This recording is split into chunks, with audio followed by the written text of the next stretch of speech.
Shalom à toutes et à tous. Voilà, nous allons commencer notre cours sur la paracha.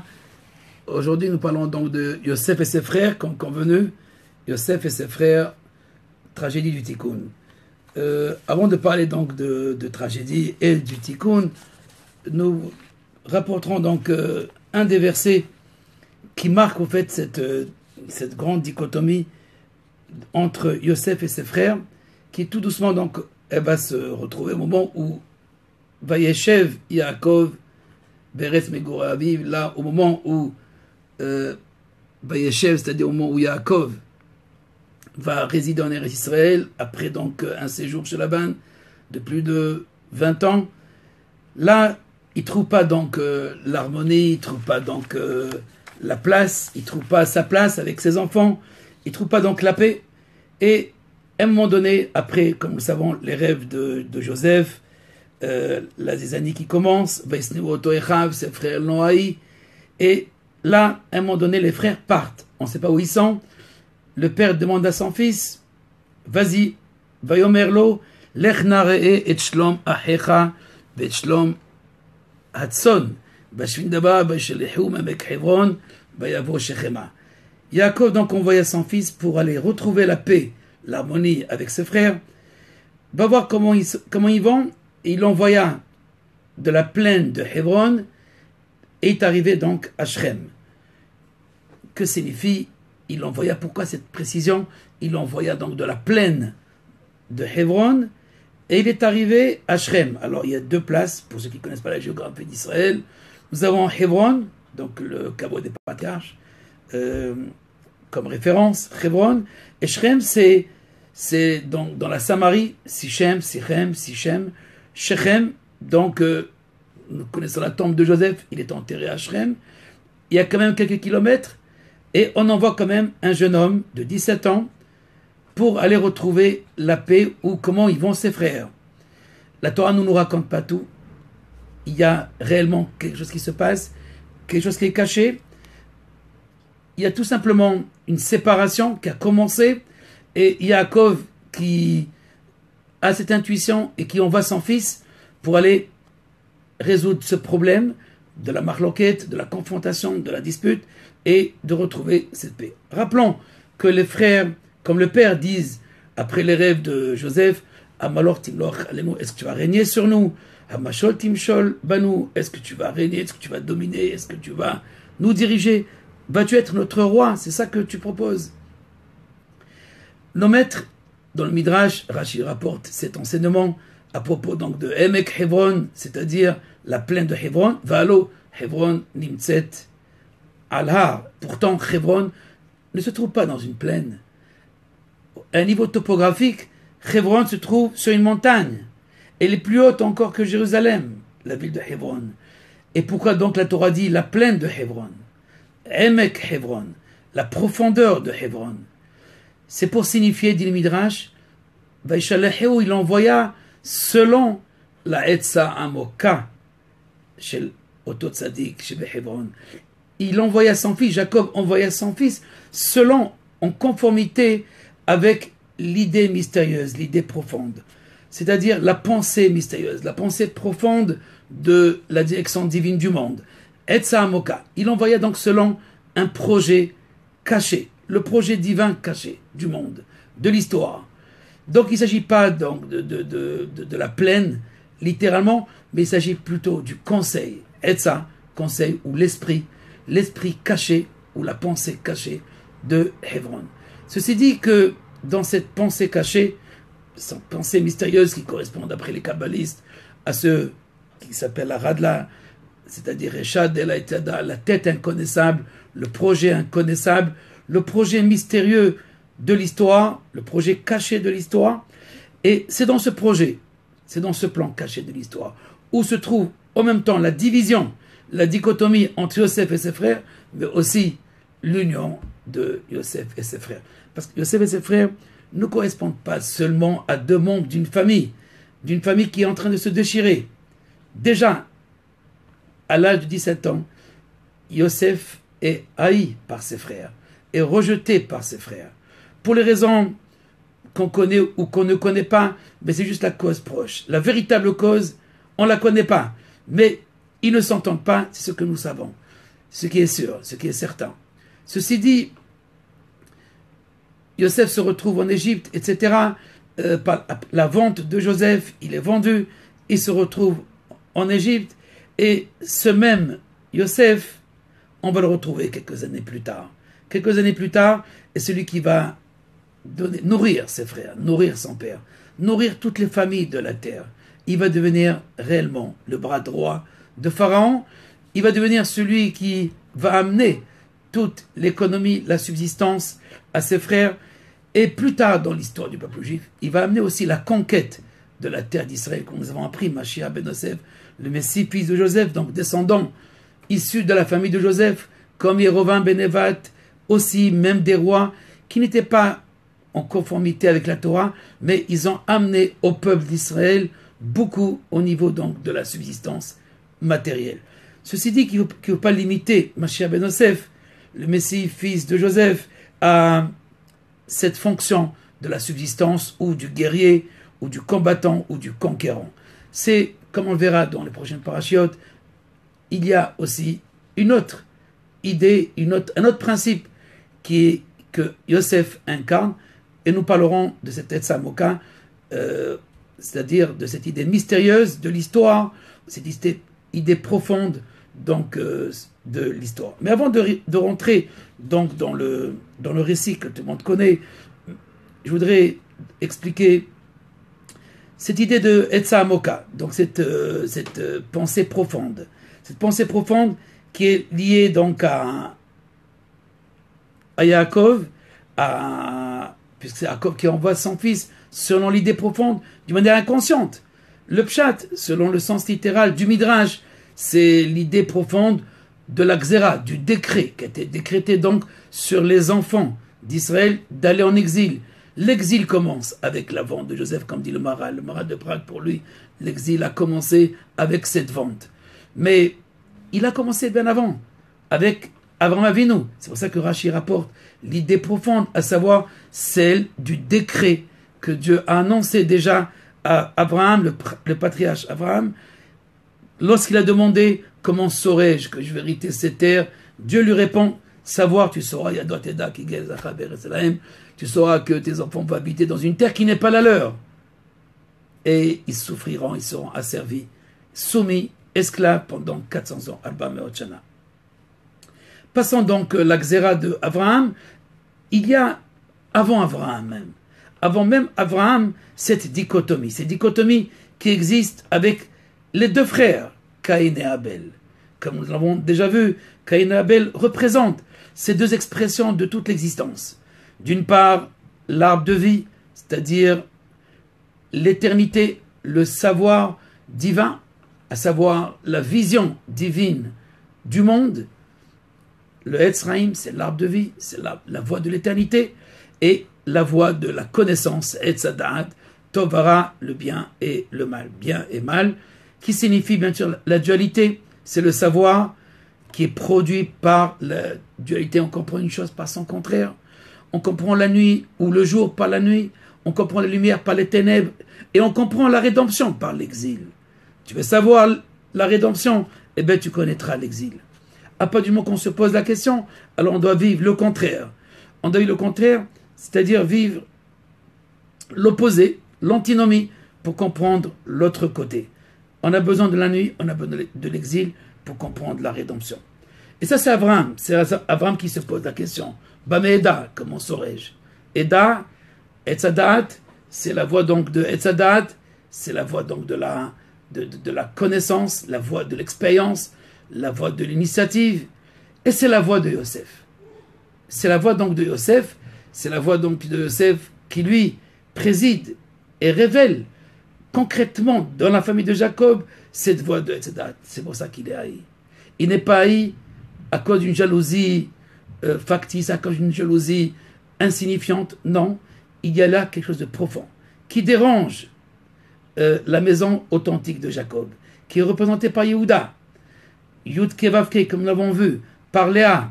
N'oublions pas, Léa et Rachel étaient donc cette dichotomie, cette représentation de la dichotomie, mais qui deviennent deux femmes du même mari, du même homme. Et ils construisent ensemble la maison d'Israël. Mais voilà, cette maison d'Israël ne réussit pas au début. Il y a la haine. Cette haine elle est à cause de deux conceptions différentes. Deux conceptions complètement différentes. La conception donc de Yosef dérange, celle de rassembler les gerbes, de faire des conteneurs, de faire des banques, de créer des banques, des coffres-forts, etc., de régner le pouvoir, ça ne nous intéresse pas. C'est pas ça le peuple d'Israël. La maison de Jacob, hormis Yosef, Ken, ne s'intéresse pas à cet aspect de la réalité qui s'appelle, en un mot, le pouvoir. D'ailleurs, plus tard, on le verra quand les frères rencontrent Joseph. À la fin où tout va s'éclater, Vaïgash, lorsque Yehuda rencontre Joseph, qu'est-ce qu'il lui dit? Kikamocha ke Paro. Tu ressembles à Paro. Tu ressembles à Paro. Tu es comme Paro. Pharaon, lui, c'est le pouvoir. C'est le même. C'est-à-dire, tu corresponds exactement à ce Hetzadat, à ce serpent. C'est-à-dire à la ruse du pouvoir. Et cette ruse du pouvoir qui s'exprime par l'autorité à partir de l'argent, à partir donc des fonds, donc de rassembler, de ramasser tout le trésor. Yosef a acheté toute l'Égypte pour donner le pain à la fin, la farine au peuple. Il va falloir vendre toute sa personne, vendre son identité, se soumettre à Pharaon. Joseph a acheté toute l'Égypte, il a acheté tout le monde, il a conquis tous les cœurs, tous les esprits, il amène tout à ce pouvoir qu'on appelle Pharaon. Alors les frères, ma foi, qu'est-ce qu'on a à faire avec un Joseph pareil? Celui qui est préoccupé uniquement que par la subsistance, mais sans la subsistance, sans l'économie, sans la sécurité. Est-ce que l'esprit peut être dans la chalva? Est-ce qu'il peut être dans la paisibilité? Est-ce qu'il peut être dans l'harmonie? Est-ce qu'il peut vivre réellement la Géoula, la rédemption, on va dire la délivrance spirituelle? Si notre corps est soumis, que ce soit à la maladie, ou à la pauvreté, ou à la guerre, est-ce que nous sommes réellement libres? Donc il faut atteindre d'abord cette liberté du corps, de l'esprit du corps, ce qu'on appelle le Ruach, pour arriver donc à la Neshama, à l'âme divine qui est représentée par Yehuda. C'est pour ça que nous avons besoin d'abord de ce Mashiach ben Yosef. Nous avons besoin de ce Messie, fils de Joseph. Le Gaon de Vilna, par ses élèves, le Collator, dans le livre Collator, a développé beaucoup cette idée de cette première étape de la Géoula, de la rédemption, qui est celle de la délivrance du corps. D'ailleurs, nous aussi, comme l'avons vu, nous avons vécu dans la sortie d'Égypte, d'abord cette délivrance du corps. Ce Veotseti, Veitzalti, je vous ferai sortir le corps, Veitzalti, je protégerai votre corps. Ensuite, Vegalti, il y a lieu de parler de rédemption, de libération, où l'âme est libre et n'est plus influencée par la perception des sens, par la science, par la connaissance extérieure, par l'extériorité de la pensée. Ceci dit, il faut d'abord maîtriser l'extériorité de la pensée, la faculté cognitive, tout simplement, le Hetzadat. Et c'est pour ça qu'on a besoin de cette première étape de Yosef. Yosef n'est pas accepté par ses frères parce que il a apparemment uniquement l'aspect de l'extériorité. D'ailleurs, il arrange sa chevelure, il arrange ses cheveux, il arrange sa tunique. Il voit des choses, il ne veut pas de compromis, il n'est pas d'accord avec ce que les frères font. Apparemment, il s'arrête à l'extériorité, il ne comprend pas la pensée profonde de ses frères. Il faut aller chercher cette pensée profonde. Cette pensée profonde, non pas seulement du Etzachaim, de la voie de l'éternité, mais comment la voie de l'extériorité, qui est le Etzadat, puise et trouve sa source aussi dans la voie de l'intériorité, qui est le Etzachaim. Comment Elohim trouve son origine dans Havaya. Comment l'extériorité, donc la subsistance, et la guerre, et la sécurité, et la force, et le pouvoir, trouvent aussi leur source dans le Etzachaim. Il y a une leçon pour les frères, comme une leçon pour Joseph. Mais d'abord, il y a séparation. Séparation pour arriver à l'union. Le Ramchal dans Da'at Vunot explique au chapitre 146 à propos donc de ce Etzraïm, Yesh lecha ladat akdama gdola. Tu dois connaître une introduction, donc une connaissance que tu as besoin pour comprendre l'idée même de la Etza Amuka. Donc il s'agit donc de cette idée mystérieuse ou ce projet caché de l'histoire. Il faut comprendre que Dieu ne dédaigne pas, et en aucun cas, et jamais, l'œuvre de ses mains. À savoir, tout ce qui existe dans ce monde, même ce qui nous dérange à nous, au nom de la Torah, au nom de la religion, au nom de tout ce qu'on veut. Dieu ne déteste rien du tout. Il déteste personne. Il déteste aucune œuvre de ses mains. Il n'abandonne jamais son monde. Il n'abandonne pas l'histoire. Seulement, il faut savoir que lorsque il nous paraît que le monde est abandonné, en ce moment-là, il est en train de renouveler le bien qui est en gestation pour toute la création.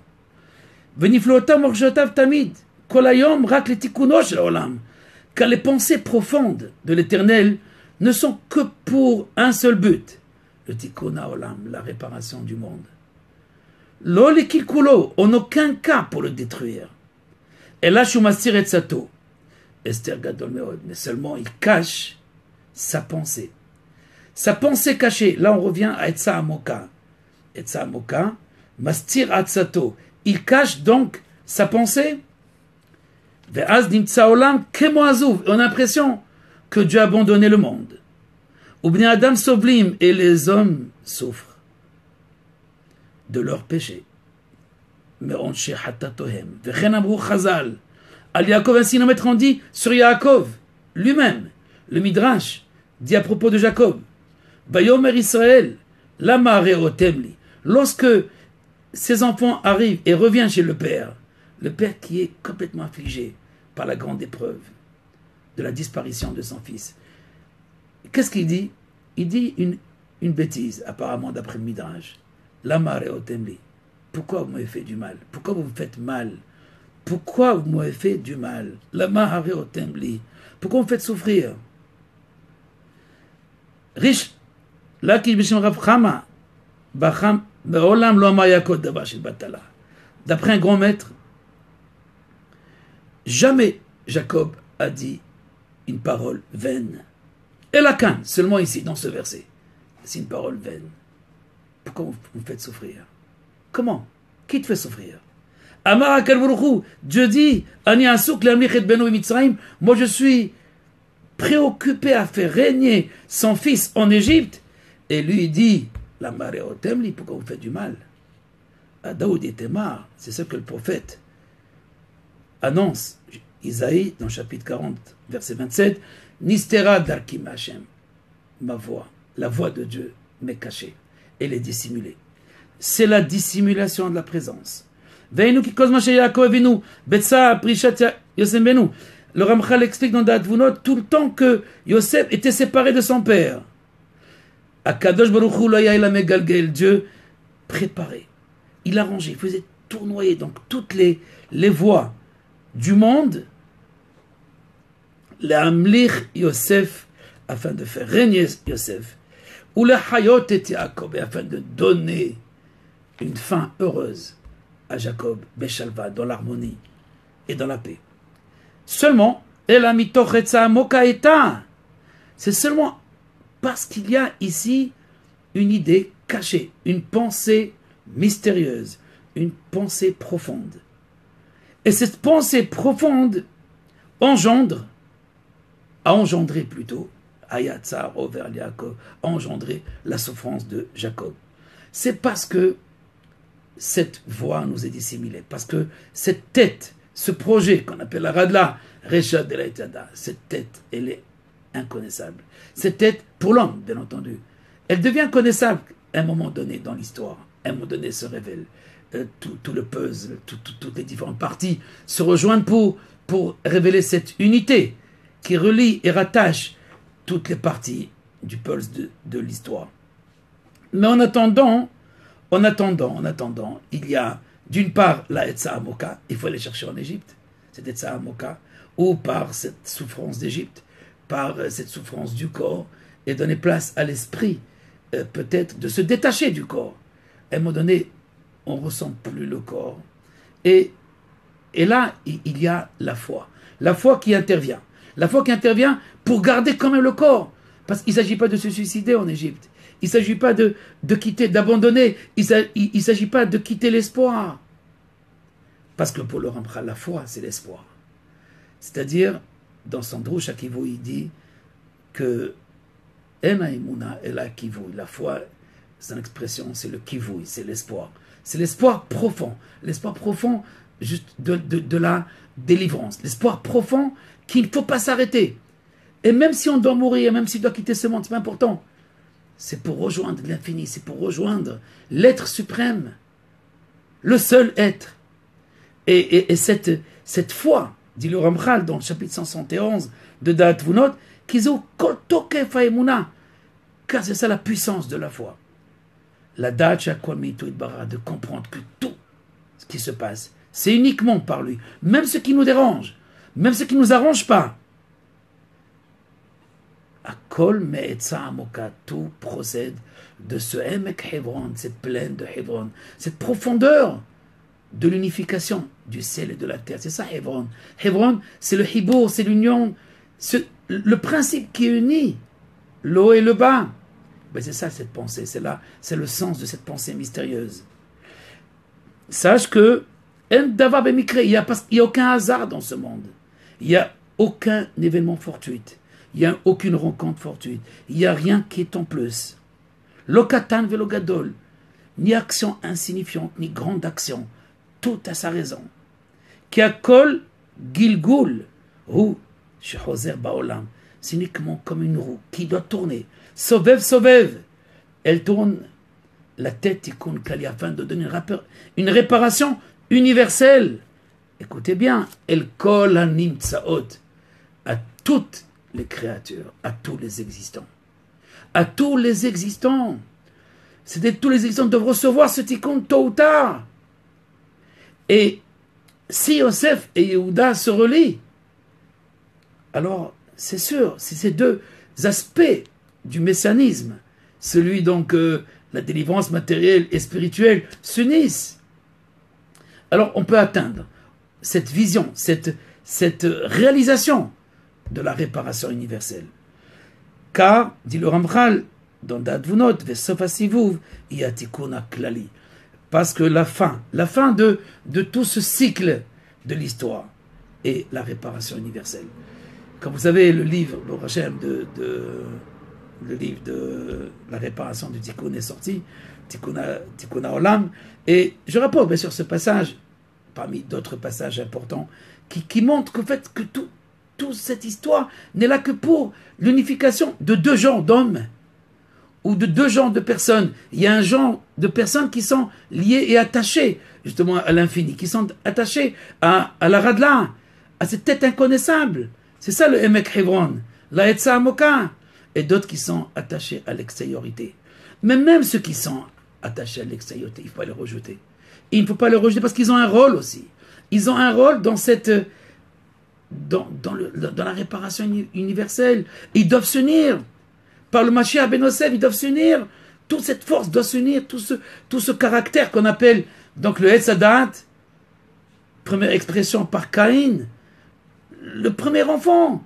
Comme Esav aussi, le premier enfant. Aderet Serak, il est complètement fini. Il est Assoui, comme son nom l'indique. Esav, Assoui, il est fait. Il est déjà réalisé. Le seul problème de Esav, c'est qu'il pense qu'il n'y a plus rien à chercher. Tout est là déjà.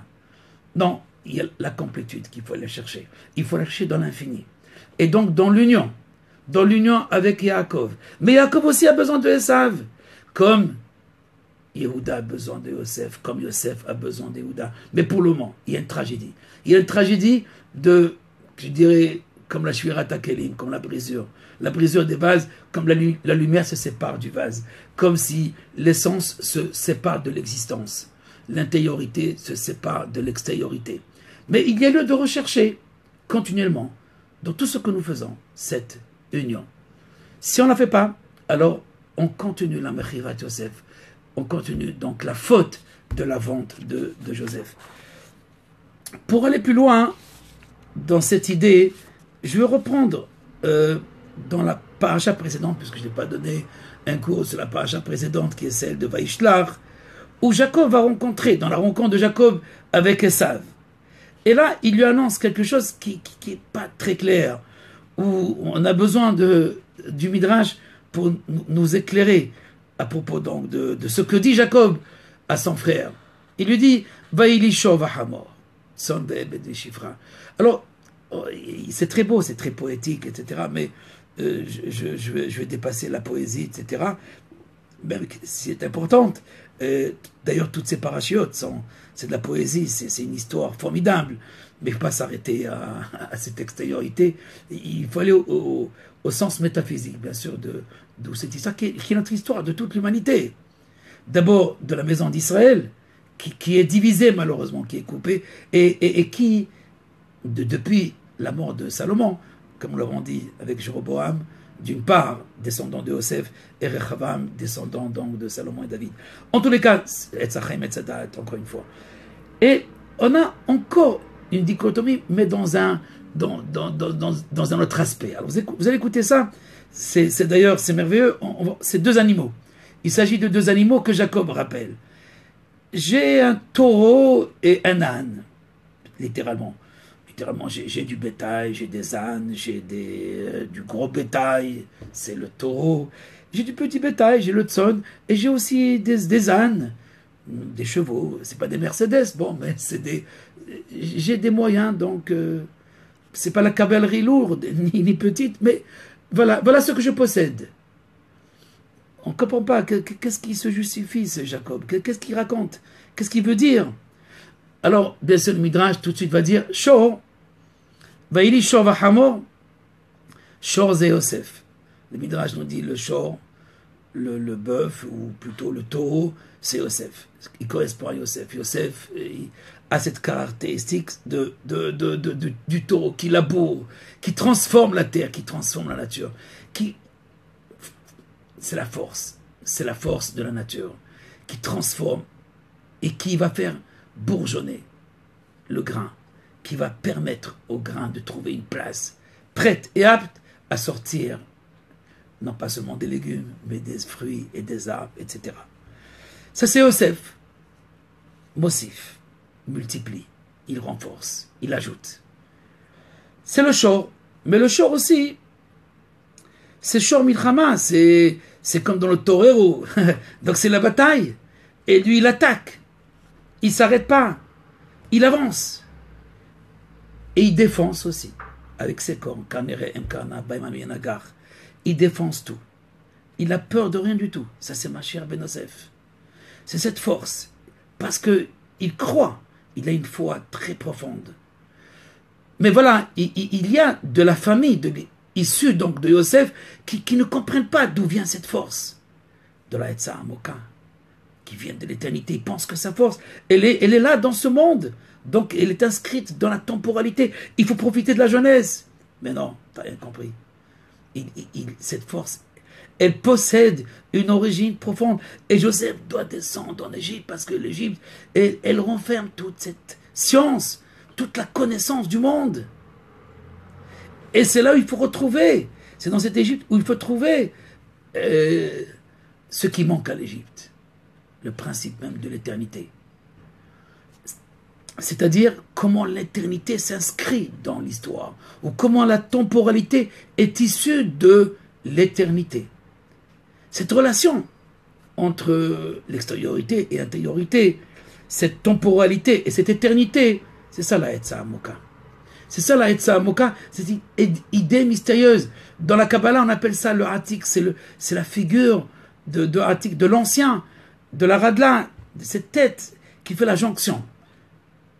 La clé de voûte entre l'éternité et la temporalité. Et chez nous, entre l'âme et le corps. Ceci dit, voilà, on a un Shor et Chamor. Shor et Chamor. Si le Shor, lui, correspond à cette puissance qui avance, qui fait avancer le monde, dans la technologie, dans la science, dans la nature, dans l'agriculture, dans tout. Et on a un Hamor, un âne. Lui, il ne bouge pas, c'est le contraire. La Torah nous dit, d'après le Zohar, à propos donc de l'Otaharosh, Shova Hamor Yardav ne laboure pas la terre. En attachant le taureau et l'âne en même temps. Ne relie pas le taureau et l'âne. Il y a une interdiction de relier, dans Devarim, dans Deutéronome, chapitre 22, verset 10, la Torah nous dit, n'attache pas le taureau et l'âne. Et pourtant, il y a un cas où il faut l'attacher.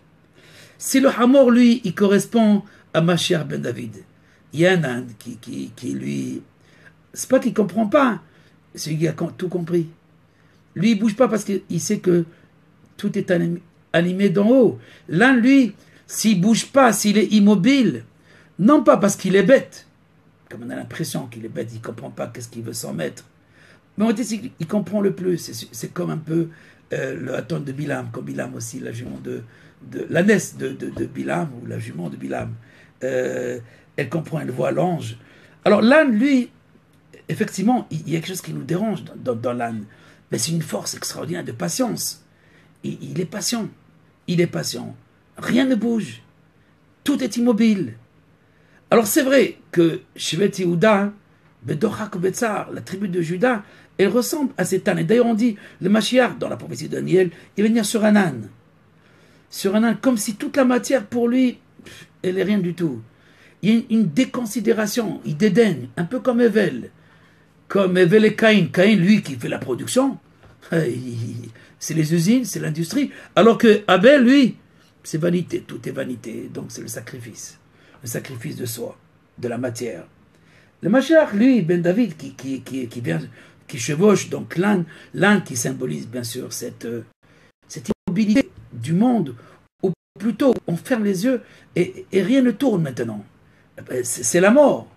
C'est un peu comme le sacrifice d'Isaac, quand on a expliqué donc plutôt le ligotage d'Isaac, où il faut attacher le corps pour révéler l'âme.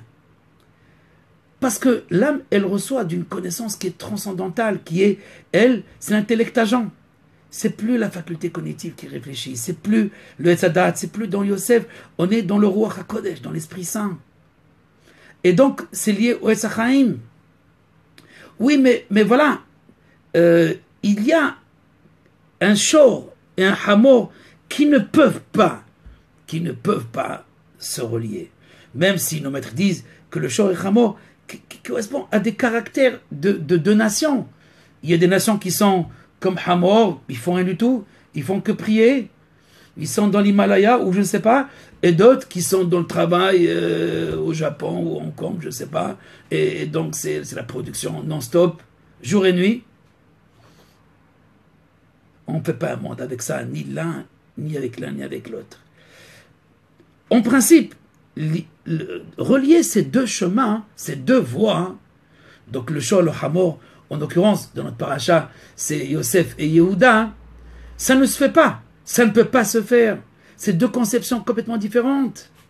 Il y a un qui veut faire avancer la technologie, la science, et l'autre qui veut se relier au monde suprême. Et voilà, Jacob, il a pris la leçon, il faut prendre les mains de Esav. Il faut rattacher Esav aussi. Alors, il a ce Yosef. Mais le Yosef, son épreuve, c'est de rester dans la Kedusha. C'est comment être dans l'extériorité et rester dans la sainteté. Parce que quand on est dans l'extériorité, on est dans les maladresses. Et c'est les grandes épreuves. Que ce soit de la débauche, ou que ce soit des erreurs, des mensonges, de la ruse, etc. Le pouvoir, tout obtenir, à tout prix, tout conquérir, à tout prix. Mais ce n'est pas ça, Yosef. Yosef, comme je disais tout à l'heure, à part ce caractère, ou ce double caractère du guerrier, de Mesher Milchama et de la subsistance, il a un autre caractère, celui de la Kedusha, celui de la sainteté, de la pureté. comme dit le Ramchal, Tarata Marshaba, la pensée pure. La pensée pure qui signifie l'acte désintéressé. Il ne recherche pas le pouvoir. C'est l'acte désintéressé qui fait amener à Yosef, ou qui apporte à Yosef cette révélation qu'on appelle la Recha de la Etada, le principe unificateur. Le principe unificateur du ciel et de la terre. C'est ça, Emek Hebron.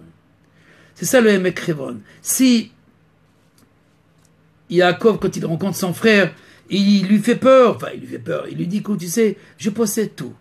Je possède aussi ton pouvoir, le Shor, qui est ton pouvoir aussi, qui est celui qui est dans les champs, l'homme des champs. Eh bien, j'ai un fils aussi, Yosef, qui est aussi Alim Bassadeh.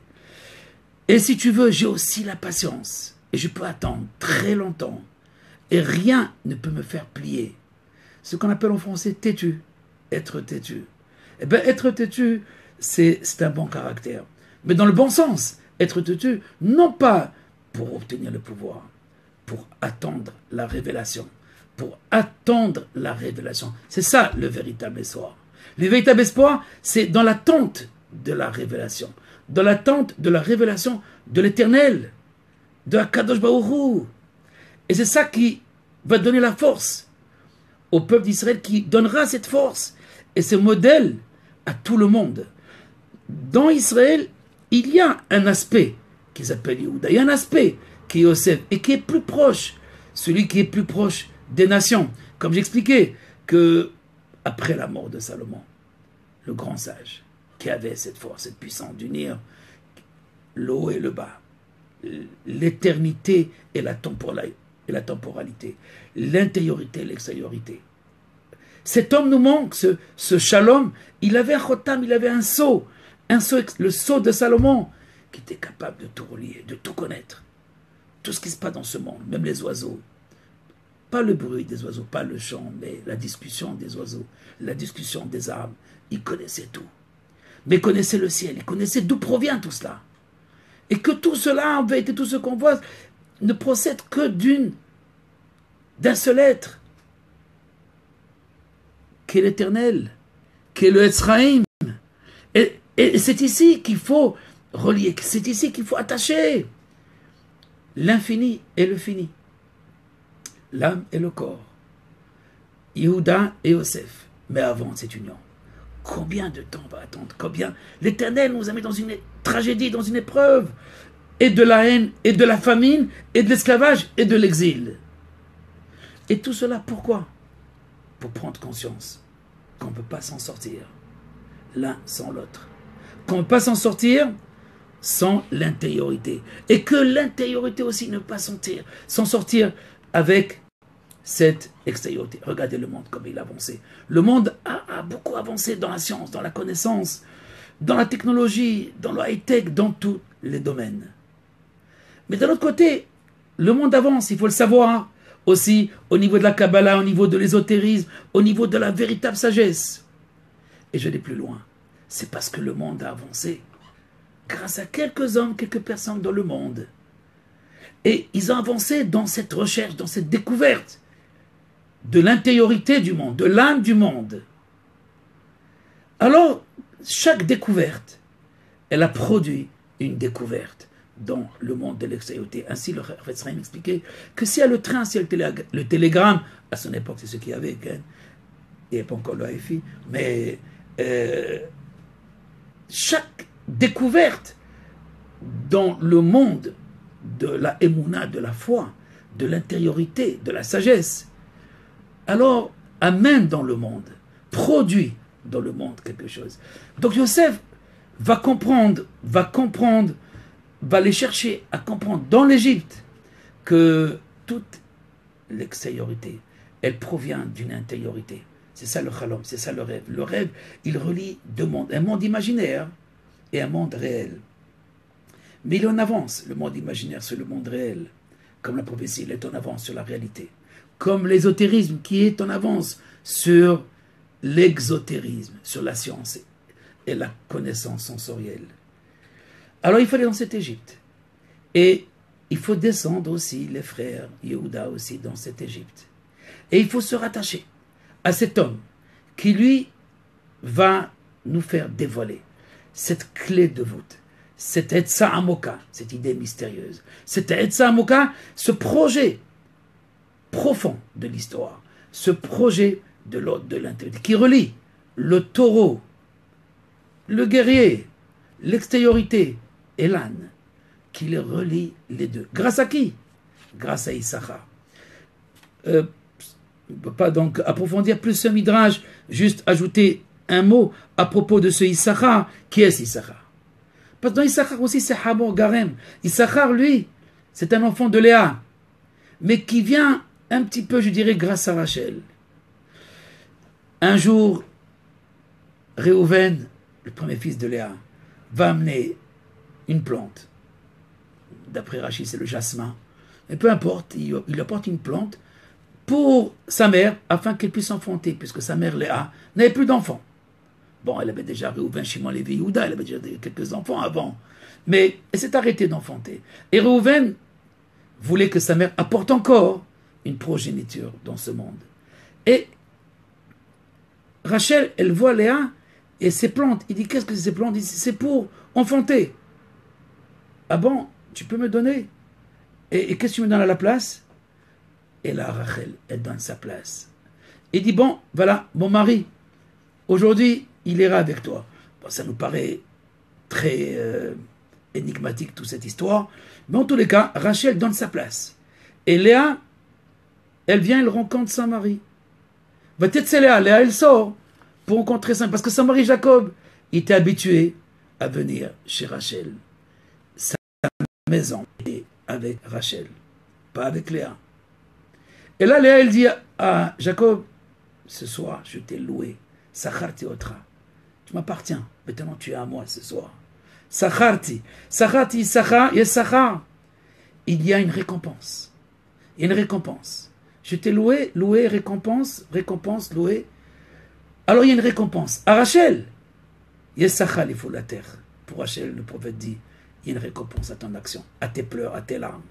Et donc Rachel, en donnant sa place, elle était stérile, en donnant sa place, encore une fois, elle aura plus tard un enfant qui s'appelle Yosef. Mais en attendant, Léa a eu un enfant ce soir-là. Ce soir où Jacob est venu, au lieu de venir chez Rachel, il vient chez Léa. Elle a eu encore un enfant qui s'appelle Issachar. Issachar, c'est le Hamor aussi. Et nos maîtres disent, à propos de Issachar, Yodé binala etim. C'est pas nos maîtres, c'est dans Divrei Yamim, dans les hagiographes, donc dans le livre le dernier livre du Tanakh, de la Torah. On parle donc de ce Issachar, des Bnei Issachar, Divrei Yamim, dans les hagiographes, 1, chapitre 12. Bnei Issachar Yodé binala etim, la date, Maya, c'est Israël. Ce sont des hommes qui connaissent l'avenir, par l'Esprit Saint, par la sagesse secrète, par cette Etsa Amoka. Ils sont attachés à l'intériorité de cette Etsa Amoka, de cette idée profonde, de ce projet profond de l'histoire. Et bien ce Issachar, c'est un Hamor. Il est comparé à Hamor. Et d'autre part, Yodé Bina Laitim, il est en avant sur 100 ans. Il est très très en avant sur 100 ans. Alors il y a effectivement une connaissance sensorielle, une connaissance par la faculté cognitive, par l'expérience. C'est le Etzadat, c'est Yosef, c'est le Shor, Yada Shor, Koneu, le Shor qui connaît. Aval, Hamor aussi, Ebous Be'alav, le Hamor aussi il connaît, mais il connaît différemment. La connaissance du Hamor, elle lui arrive comme une intuition. Et c'est Issachar, et c'est Mashiach ben David aussi, avec son Hamor, avec son âne. C'est Mashiach David qui vient avec son âne, avec cet âne. Cet âne parce qu'en fait, c'est pas qu'il s'en fout de la matière, qu'il s'en fout de ce monde. C'est pas qu'il est têtu. Non, c'est parce qu'il y a autre chose. Et il a découvert cette autre chose. Alors oui, effectivement, on est incapable de relier ces deux aspects de la réalité, le Hamor et le Shor, c'est-à-dire Yosef et Yehuda, c'est-à-dire la connaissance expérimentale et la connaissance extrasensorielle. Il est impossible de relier ces deux forces. Mais voilà, détrompons-nous dans le Zohar, dans la deuxième partie, la page 64b. Il nous dit à Rabbi Abba, c'est vrai, Kad Misdavke, quand ils s'unissent, le Shor et le Chamor, quand ils s'unissent ensemble, c'est la destruction du monde. Mais il y a un moment où le Shor et le Chamor s'unissent. Et c'est ça que le prophète dit, Ézéchiel, prends un arbre, l'arbre de vie, écris Yehuda, prends un arbre, une pièce de bois, écris Yosef, et unifie. Quand on unifiera, on atteindra l'unité d'Israël. Cette unité d'Israël donnera le modèle au monde entier d'atteindre cette unité, d'atteindre ces deux aspects, cette unification de ces deux aspects de la même réalité. Le tout, c'est qu'il ne faut pas galvauder ni l'un ni l'autre, ni rejeter, ni dédaigner ni l'un ni l'autre, et de voir dans l'autre, c'est-à-dire dans l'extériorité, aussi une expression de l'intériorité, et qu'elle n'est pas en contradiction, elle est en adéquation. Et c'est ça, l'union. En attendant, la tragédie d'Israël, c'est après la mort de Salomon, cette division de deux clans, de deux groupes, les 10 tribus qui vont chez Shrem, d'ailleurs, dans la ville de Shrem, et la partie de Hebron et Yehuda. C'est notre souffrance jusqu'à aujourd'hui. Hebron et Shrem, c'est ces deux aspects au sein d'Israël. Alors il ne faut pas vendre Yosef. Il ne faut pas vendre aucun aspect. Il faut rejeter aucun aspect. Il faut faire ce tikkun de la Mechira. La réparation, dit le Rambra, de la vente de Joseph. C'est cette union, c'est ce retour. Cette union de cet aspect, mais le comprendre aussi. Non pas seulement accepter l'autre, c'est tout, au nom de la paix. Non, non, non, non. Non, au nom de la vérité absolue. Parce que le tout n'est que l'expression de l'un. Voilà, donc pour aujourd'hui, je vous souhaite une bonne soirée et je vous dis donc à la semaine prochaine. Chanukah Sameach. J'essaierai donc demain, jeudi, de donner un cours à 9h, 21h en Israël et à 20h en France. Un cours sur Hanouka, mais un petit cours juste avant mon cours, la conférence que je donne en hébreu pour toute la communauté de Beth Rambral à 9h en Israël, en hébreu, et à 20h30, une demi-heure avant, pour les francophones. Encore une fois, bonne soirée et Hag, Chanukah Sameach, une bonne fête et surtout une bonne unification des aspects de la même réalité. Kol Tov et Shalom, à bientôt.